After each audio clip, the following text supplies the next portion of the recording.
So I yelled, we don't yell in this house. While yelling? Obviously. Welcome to Baby Then What, the podcast you didn't know you needed for the real, unfiltered side of motherhood. I'm Amanda. And I'm Jessie, and we're just two moms of two in the thick of it. We're sharing the real and unhinged side of motherhood no one else talks about. If you've ever said, I had a baby, now what? You're in the right place. By the way, you're doing amazing, even if no one said it today. Welcome back to the Baby Then What podcast. Previously, Pregnant Bitches podcast, if you were an OG listener. Yes. We've recently changed the name. We explained it all in the last episode. So if you haven't tuned in, check that out. Yes.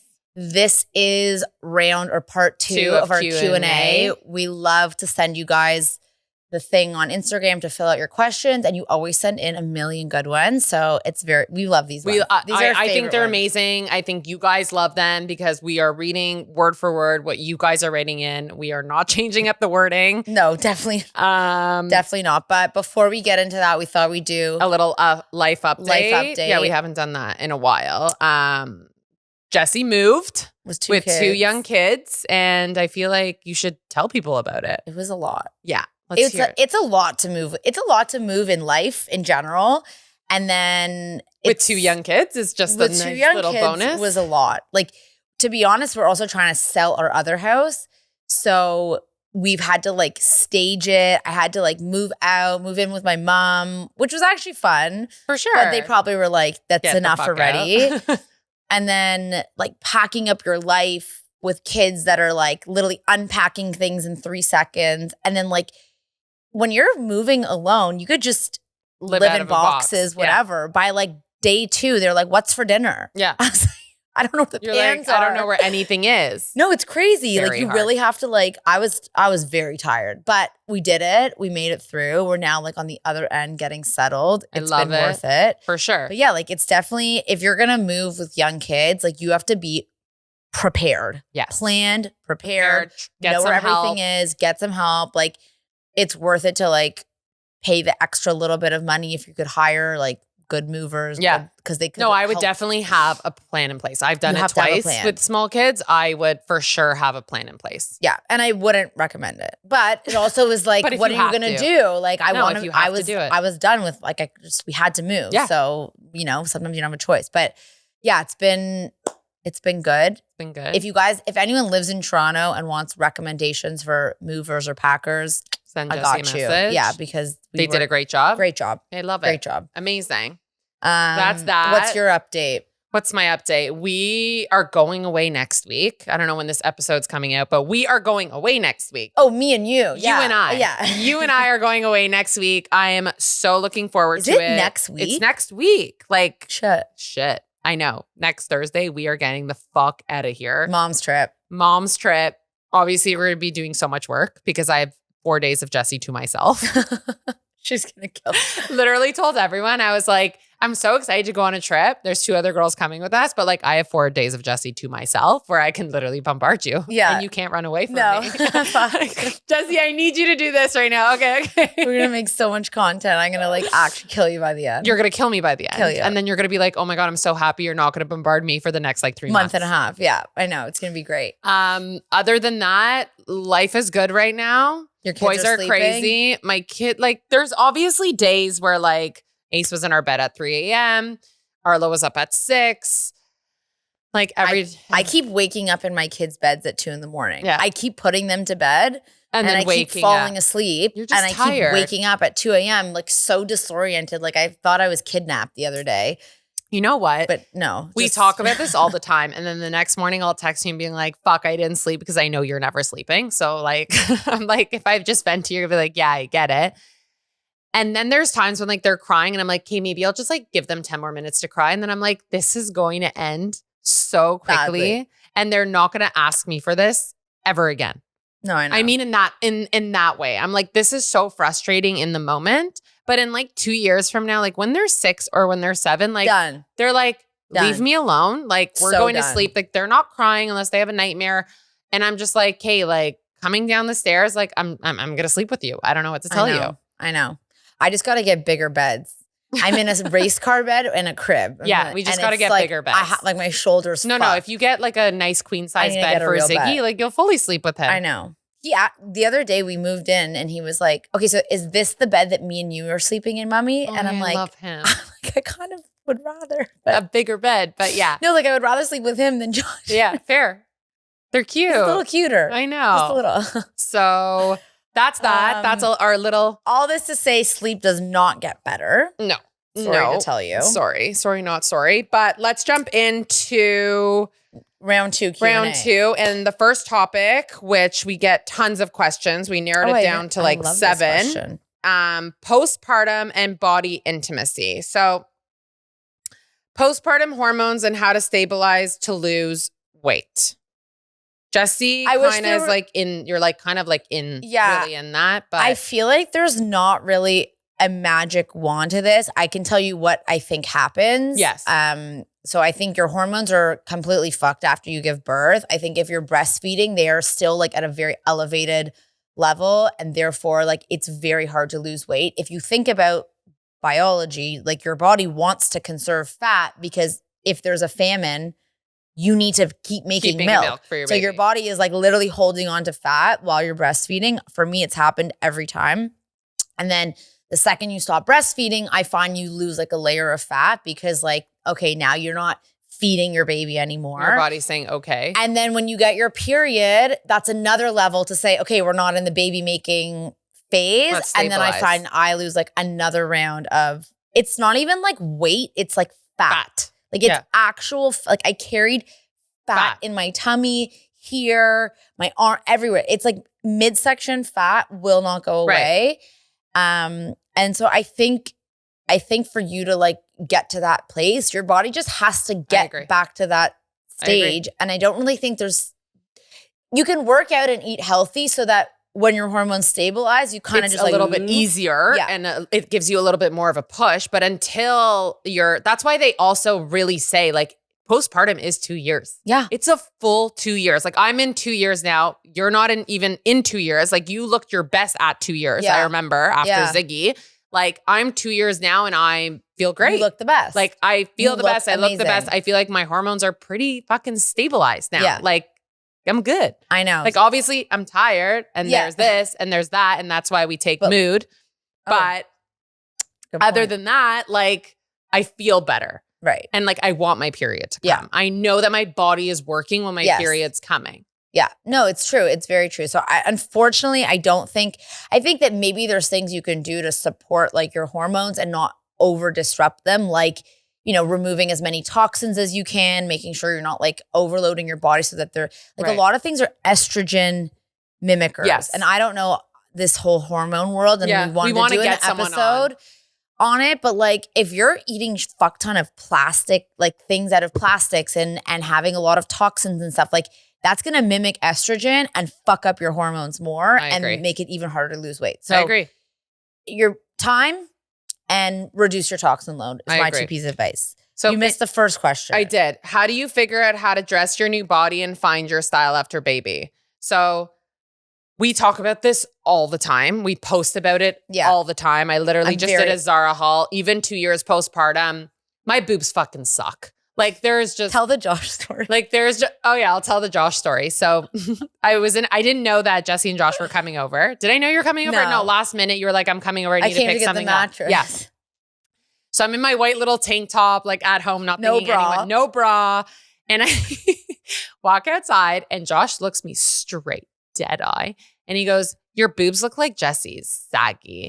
I'm like, Josh, thank you for being fucking brutally honest with me. Fuck you. But that's where my boobs are at right now. And you know what? Like, side note too, like Jessie has no boobs now too. Saw one of my other girlfriends who had literal D boobs. Gone. They're smaller than yours now. Gone. And I made her lift up her shirt. I was like, holy fuck. Like, I still have boob. They're just sag. Yeah. Like, I have to wear Mine are just gone. But like not only Josh insulting you, it was like a double insult. Yeah, it was like you look like my wife, they suck, and hers suck. I was like, all right, Josh. And we're just standing there like, okay, at least he was honest. Honestly, I looked at Adam after. I was like, at least Josh was fucking honest. You tell me I have great looking tits. I don't. You're a fucking liar. It's still really hard. So It's literally your body, like Jesse's saying, obviously until the 2-year mark, you're still losing fat. You're still doing this. So like, obviously that's really hard. But I'm even talking about 2 years postpartum where I had all my slip dresses. I had all this stuff. It doesn't work anymore, which is funny because I'm actually getting a stylist to come this week and we're going to go through my clothes and we're going to figure out what to wear, what works with my body, what bra to wear with this. Cause like, I don't know. No, it's very hard. I found that like when you're skinny, most things look good on you because it's just like whatever. But in that like stage before you get there, like it's very tough to dress your body. Like we went to that Kygo concert and I was like stressing because I had like nothing to wear. And like, you don't want to wear a crop top. Like, no, you don't feel good yet. No, I would say like to dress your body in that like postpartum era, one, you have to buy new clothes. Yes. Like shoving your ass into your old stuff is going to make you feel like shit and it's not worth tight it. In the wrong places. Find brands that are like affordable. Like Zara is great because like the jeans are $70 and the tops are $20. Like and you can spend $500 and get a whole new wardrobe. Like do not buy expensive stuff. Go to H&M. Go to H&M. All these places that have like more affordable stuff that you can buy. Like size up your jeans. Like I was in a size 30, 32 jean just to like be like loose and baggy. And then you'll wear it again if you have kids again or if you're in a fat stage again. Like we all go through it. Like you'll have it. Like but it does take some like figuring out and you have to like unfortunately like go to the store. Like that's the best. Like ordering online sometimes and like hard. Return it. But Zara, if you're in Canada, you can order it right now. And it's like a Zara ad right now. It's not Zara right now. If you can order, you order it, and then Purolator, you can get it picked up from your house. That's so great. like it's a fucking meant for moms. It's literally meant for moms. It's a no fucking brainer. Great. But yeah, buy new clothes. Buy honestly. new clothes. So that's that. I like this one. After an almost 3rd-degree tear, will my vag ever not hurt? Oh my God. Yes. It will. It will. It'll just take time. 1000%. Yeah, it goes away. Like we had tears, both of us, Yeah. and stitches and all that thing. Yeah. I think it's just like the worse it is, the longer it takes to get better. I but agree. like once you get past that, your vagina is fine. It's the boobs. We keep honestly, that should be a quote for us. The vagina is fine. It's the boobs. The vagina boobs are the heals. problem. The vagina definitely heals. The boobs never. Oh, how to find your relationship back with your partner 2 months postpartum and intimacy with partner problems. Look, we spoke about it last time too. I guess this is a very hot topic. Yeah, it's a very hot topic. It's very tough. You have to prioritize it. I would not push having sex before you're ready because it's just going to be not fun and like for either weird. of you. Like, and the first time can hurt, by the way. We never kind of talked about that. Get drunk, get some lube. I don't fucking know. Like the first time may hurt. Yeah, for sure. Especially if you gave birth vaginally. 100%. It's a weird feeling. Like you did shove a baby out of there. It needed to come down and it's still a little bit sore. Yeah.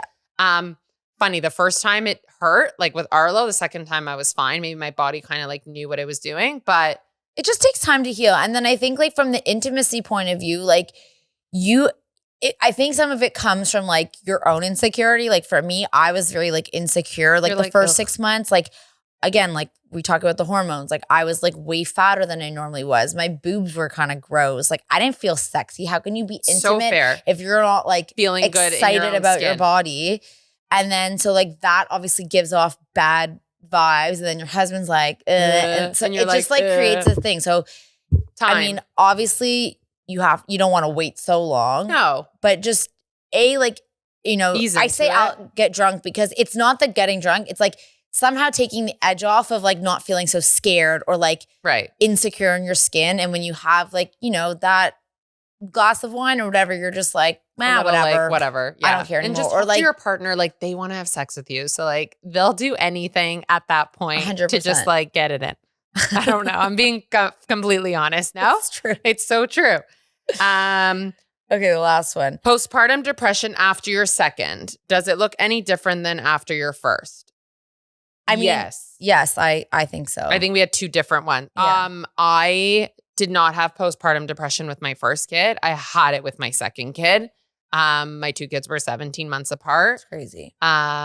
Obviously my hormones didn't stabilize for the first pregnancy. I also had a winter January baby.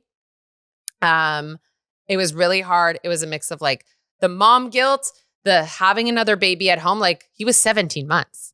Like that's a baby. And you're like, well, now I have to take care of this other baby. So I'm not spending time with this baby. I think that's what it is for me. Like, I don't know if we label it as depression because it's just like a mind fuck. Right. But for me, it was like the mom guilt.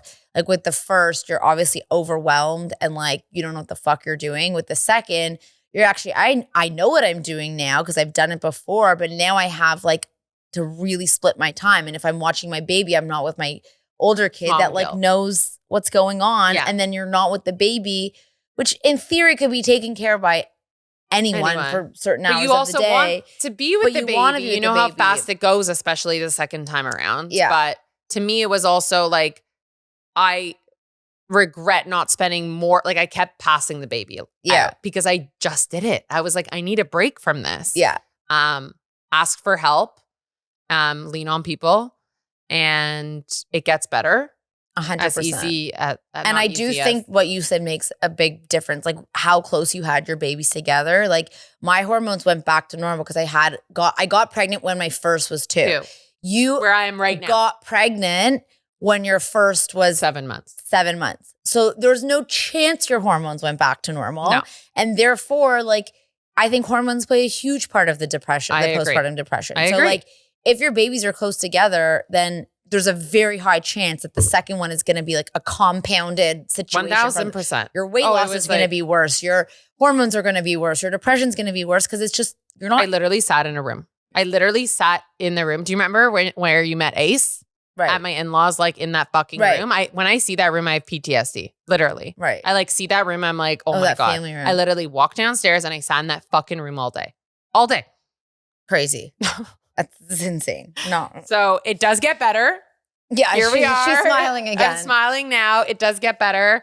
And yes, and I saw this everywhere also. Postpartum depression, if you had it for your first, you may not have it for your second and vice versa. Right. So don't think if you had it for your first, you may not get it for your second. Right. If you didn't have it for your first, you may get it for your second. Kind of just want to put that out there. Yeah, like, it's not guaranteed anyway. No. This episode is sponsored by Everyday, a wellness brand built by moms for moms. Their best-selling supplement Mood was created to help moms enjoy motherhood more, to feel calm, balanced, and like themselves again, even on the hard days. It's a daily dose of support for your nervous system, packed with clean, science-backed ingredients like ashwagandha for stress resilience, magnesium for relaxation, and maca for natural, steady energy. There's no fillers, no weird junk, just real support that actually makes a difference. It's not just for moms. Your partner might accidentally start taking it too. If you've been feeling a little off lately, this is your sign. Take the supplement. You deserve to feel good too. Head to everyday.com and use code BTW15 for 15% off your first order. Okay, that was the postpartum bucket. Next up is the baby stage. So lots of practical things here. Teething. Any tips or tricks to help seems to be never ending. It is never ending because they literally have to grow. Teeth. How many teeth do they have? 20, 24? I have no idea. A lot. Teething tips. All that, I don't know. This is just my, all those like bullshit things where it's like, do you know the things that you like? Yeah. All bullshit. I agree. My kids loved that like little popsicle thing that you can put like fresh, like strawberries or fresh watermelon, freeze it up in like this little thing and they suck on it, feel relief. There's a lot of teething things you could put in the freezer that relieve the teething. Fucking Tylenol. I don't know what to tell you. The Tylenol is good if like you can kind of see them surfacing. Like you kind of have to pay attention. I think that the younger that they teeth, the worse it is. Like both my kids teeth on the early side. So like they're really young and they can't tell you. As they get a little bit older, you can kind of start to see like their mannerisms. Like I agree. When they're 6 months and they're crying, it could be for 5-6 different things. Now my 13-month-old is not crying all day. No. So if he's crying for a reason, now I know he's hungry or like something's off. Bothering like him. He's not just like crying for the sake of it. So I think it's definitely harder the younger it goes. I will say that I found some teething things that like, it's like kind of like a gum massager, like that they can like that gnaw makes sense. on, and that makes sense. It like so that and honestly anything cold. Anything cold. Freeze something. My My mother-in-law once told me bagel. I thought she was insane. It worked. Yeah. Like freeze a bagel. They can't really chew into it. And they're like gnawing on it. I've never tried this, but people swear by it. There's like a roll, like, you know, those peppermint halo things, something that you would rub on your head and you don't get a headache. They said you could do that kind of here and it would help alleviate it. I haven't tried it, but try it out. Let us know. So that's teething. What to do when your baby wants to crawl but still can't and they just get frustrated. That's hard. My baby never crawled. He went straight to walking.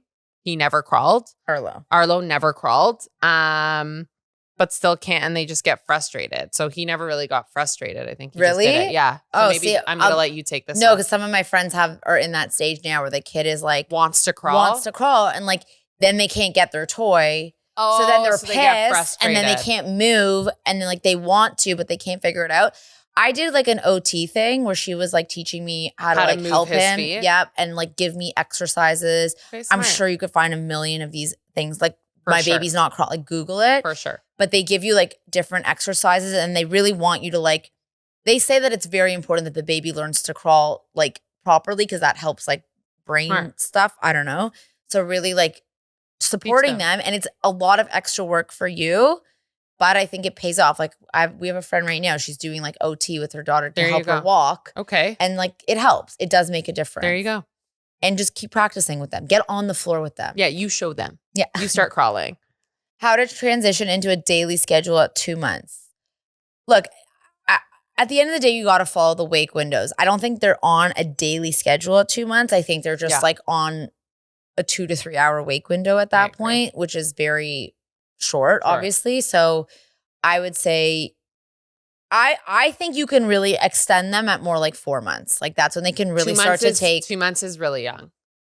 It's really too young. It's too young. Wait till 4 months. But like just follow the wake windows. Like there's a bajillion sleep apps, whatever, that give you recommendations. Basically, it's like shorter wake windows in the morning, longer as the day goes on, and just work your schedule to that.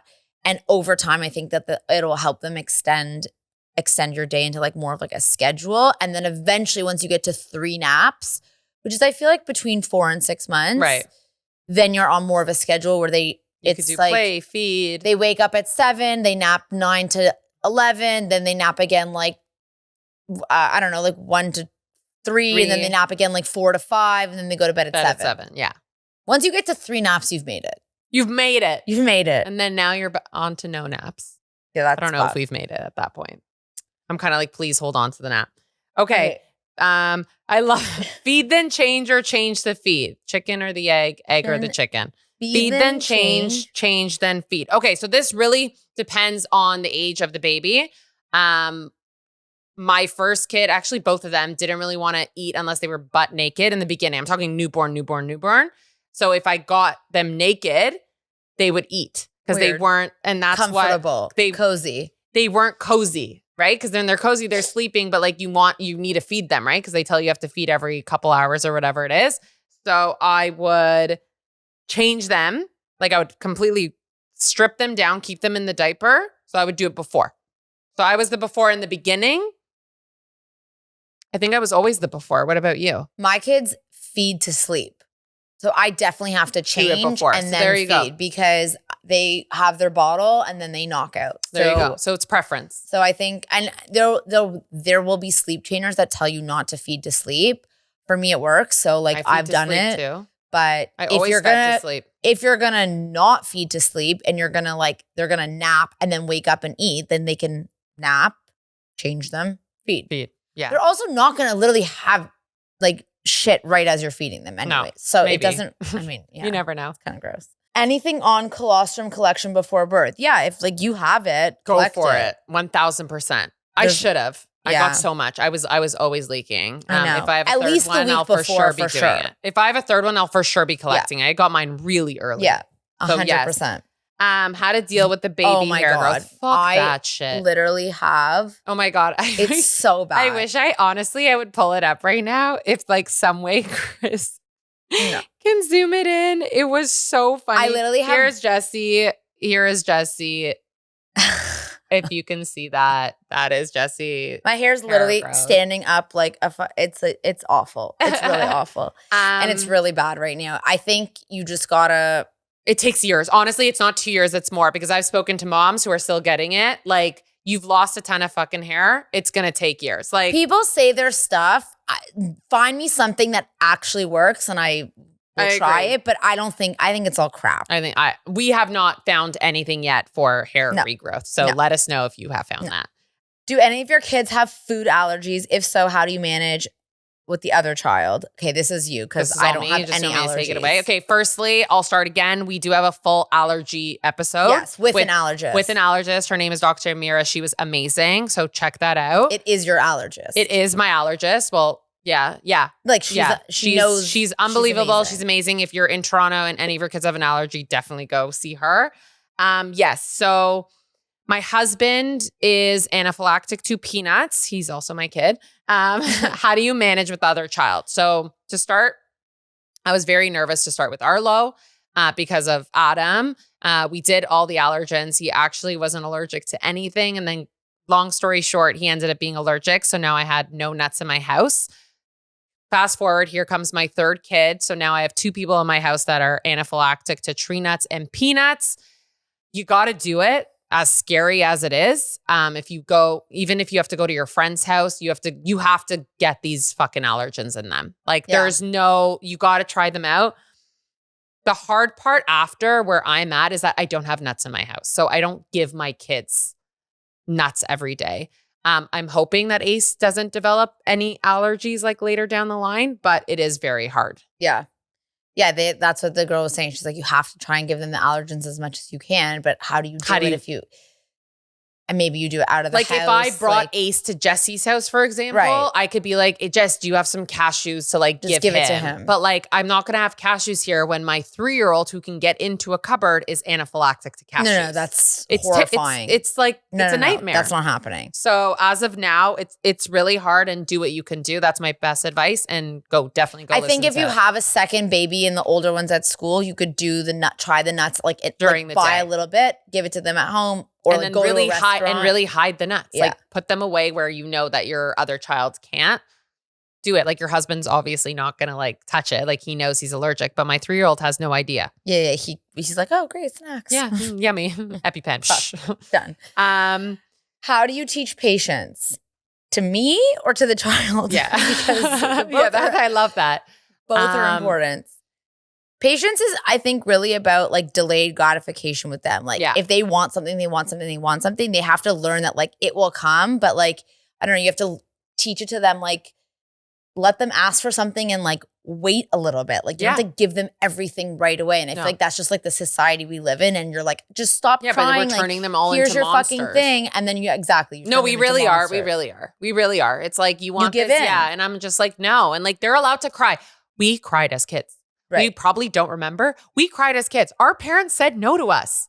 To be honest, the number one thing I do now is I just like don't engage. Yeah. He starts crying and like having a meltdown. I leave the room. Okay, bye. Same with us now. We literally, obviously the younger one, like Ace, like will like make sure he's fine. Fucking let them tantrum. Yeah. Let them tantrum. They need to get it out. Yeah. Honestly, it's kind of scary after because he tantrums and then like I'll open the room and he'll be like, I'm okay now. And I'm like, huh? Because they're getting it out. They're getting it out. But if you are giving in when they are having their tantrum, you are creating a monster and you're fucked. Yeah. That's all. And then your level of patience, like you're going to ask them multiple times to do something. You just have to continue to tell yourself like they have a tiny brain. Yes. And their tiny brain takes a little bit longer to compute all these things. I agree. Like they're not slow. You're just fast. Yeah. You're just very fast. And like your patience is like, my patience with you should be this, but with them, you got to give them a bit of a longer string because it's not fair. I agree. Thoughts on screen time? I hate screens. I actually fucking hate the screens. So we hate the screens, but we use them. Honestly, it's trial and fucking error. Like I feel like we've done so many episodes of trial and error. Like Jessie and I, like we started one episode and we're like, we took away screens in the morning. Yeah. And like this helped. And it really depends on the stage. It really depends on when. Like, I try not to do screen time in the mornings because I think it turns them into like I think that we've learned. For example, today is a film day and I need to get in the shower. I need to do everything. Yeah. I need to get 2 kids up. I need to get 2 kids dressed. I need to get 2 kids breakfast.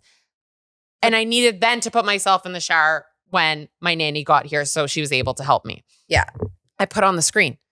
Yeah, I would say my thoughts on screen time is it's fun to do it as a family activity. Like movie night's great. Yeah. I would say use it when you need it and not as the extra. Like you just said, you needed it today. Yeah. Your husband's away this week. Yeah. How the fuck are you getting 2 kids ready? I need it. How are you putting 2 kids to bed? Like when I'm alone with both my kids, I have to put the screen on for the older. I put the little one to bed and then I go get him and I have to use it. Otherwise, I don't trust them. No, they're too little. You're not asking a 6-year-old to sit there and wait. You're asking a 3-year-old who's going to bounce off the walls and get stitches. Right. So like for me, it's peace of mind. If I know it's going to give me peace of mind and be able to do the thing I have to do, I use it.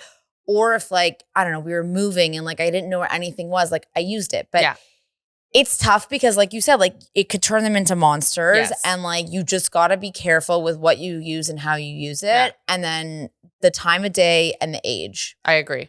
And the older they are, I think the better the TV is because they actually know what's going on. Right. When they're just staring at screens. And they're just seeing music, Coco their brains Melon, are going fucked. Like this. At least if they're watching Blippi at 4, they're like, oh, he's doing a monster truck. What did he just say to us at swimming?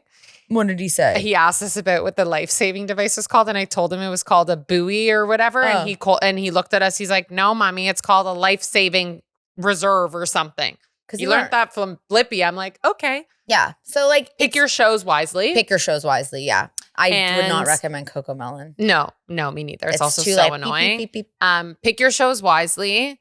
Peppa Pig's jokes if you want them to have a British accent. I've heard that. But what's the main thing? Like, use it at your own discretion and use it when you need it. Use it wisely. Use it wisely. Sorry, that's the word. Use it wisely. It does not need to be a thing like, instead, if you have time to sit down and play with your fucking kid, there should not be TV on. No. That's basically that. And as they get older too, they can play more independently. Like I let the older one play by himself and I play with the little one here and I can watch them. It's like when I physically have to leave the room and I'm scared that he will like run away. Know that they're not going he's to not when moving. the TV's on. I know he's not moving. We're on the same page with that. Or like when Jesse and I were doing our rebrand and we needed to get 4 kids to sit down. They still didn't even fucking want to watch the TV. 1,000 cookies. And 1,000 cookies, exactly. Okay. Last bucket. Growing your family and loss. When to know if you're ready and on the same page with your partner for a second. That's a hard one. You didn't really have the like question time because you just got pregnant. Yeah. So it took us, I've spoken about it, but if anyone's new here, it took us a while to get pregnant with my first kid. We went to the fertility clinic. Anyways, long story short, we got pregnant, but it took a while. So the second time my husband was like, let's just try because it could take us 9, 10, 11, 12 months. And it just happened because go fucking figure. That's how life works out. So that's on you, really. Yeah. I didn't really now I'm ready for my third 2 years postpartum. Right. From my second, but he's not ready. So we're kind of just waiting for him to be ready. You have to be on the same page because you don't want to bring a kid into this world if both of you don't want it. It's obviously easier to like rationalize a second than a third. I was ready to get pregnant way before I did. Like Josh was like, no, we have to wait. And like, what are you going to do? Like, you have to be on the same page. I don't want to get pregnant. And look, at the end of the day, is there a right or a wrong decision? No. Like our kids are very different age gaps, but at this point, they're all kind of all playing together. Yeah. I would just say like, if your age is playing into a factor, like let's say like I'm turning 34 tomorrow, like I don't want to have kids when I'm 40. Like there is a, time limit to things.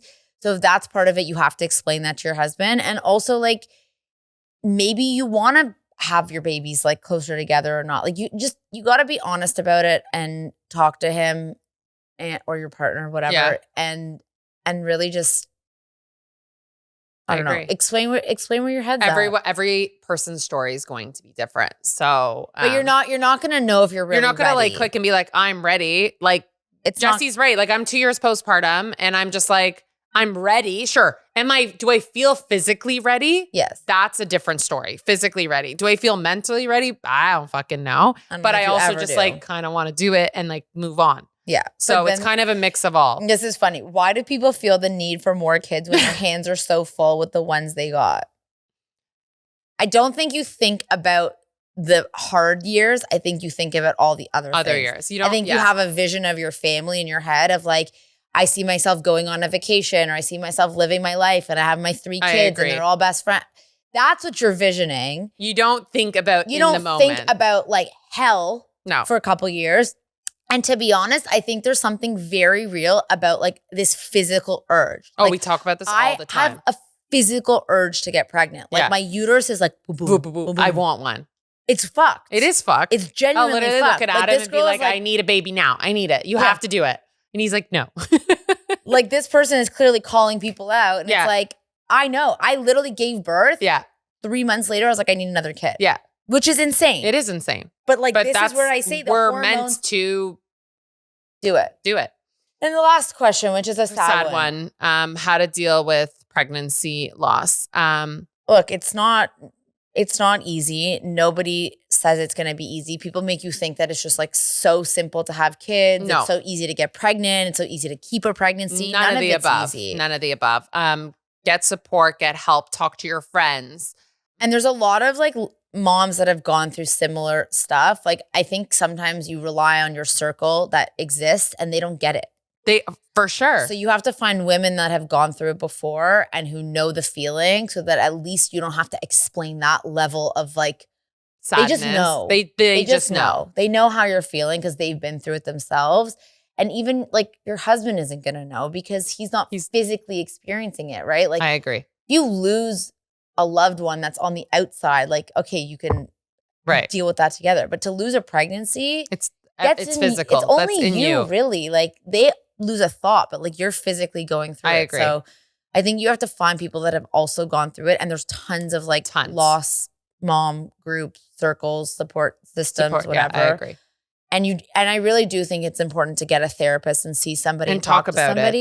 Don't hold it in because you will hope that you're going to have more kids, for sure. And if you have this like innate fear in you all the time, it's going to change who you are as a mom, maybe not in a good way. Right. So you want to deal with it at least to the extent you can.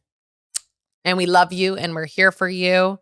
And that's a wrap. That's a wrap on part 2. We will see you guys next week. We love you. Don't forget to click, subscribe, YouTube, TikTok, all the above. I'm going to be annoying for the next couple of weeks. I'm just putting it out there. But like, if you want us to keep going, we want to keep going. We got to get it up. Get it up. Love you. I don't know why I did peace sign.